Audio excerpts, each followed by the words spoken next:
now in one school, they don't have to. Timberlane High School up in New Hampshire has gotten rid of midterms and final exams entirely. Instead, they will evaluate the students in other ways. Scott Strange is the Director of Secondary Education for Timberlane Regional School, and he joins us from New Hampshire. Good morning to you, Scott.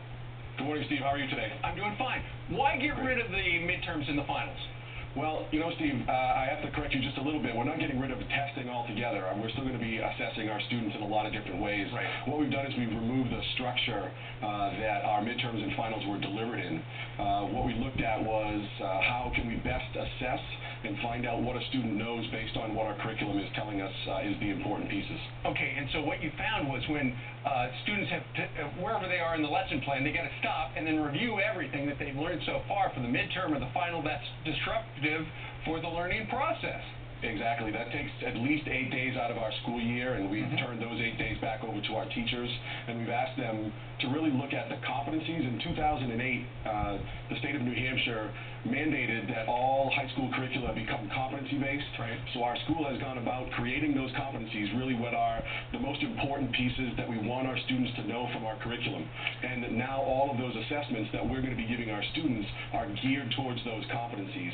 We found that those two styles of tests, that midterm and final, really wasn't getting us to a true understanding of what our students know and how they're measuring up to those competencies. Right. Well, I like the idea of kids getting 8 more days in the classroom by eliminating that stuff. So that's a step in the right direction.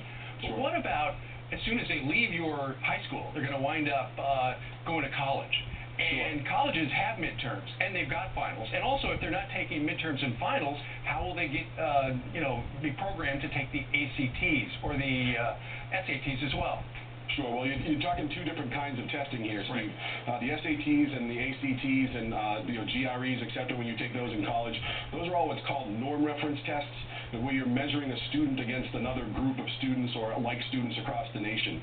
What we're looking at is measuring them against the competencies, and those are criterion-based tests.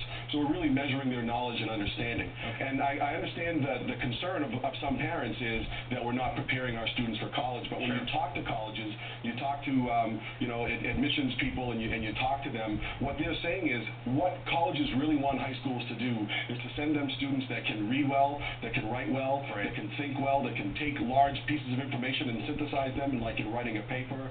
So if we send them to college with those kinds of skills, they're really going to be able to adapt, and they're really going to be able to react to any kind of assessment that's given to them, and whether it be a midterm or a final or a large paper or an essay or anything that's thrown in front of them. So if we can get good students to colleges, they'll be ready for whatever comes their way. Well, it's an interesting idea, and it just kicked off up in your school district. We're going to have to check in with you at the end of the year to find out how it all turned out. Scott Strange, up there in New Hampshire, we thank you very much. Thanks, Steve. Have a good day. You too. What do you think about that? Do you think it's a good idea, getting rid of midterms and finals for the reasons that Scott just outlined? Email us right now, friends@foxnews.com. Meanwhile,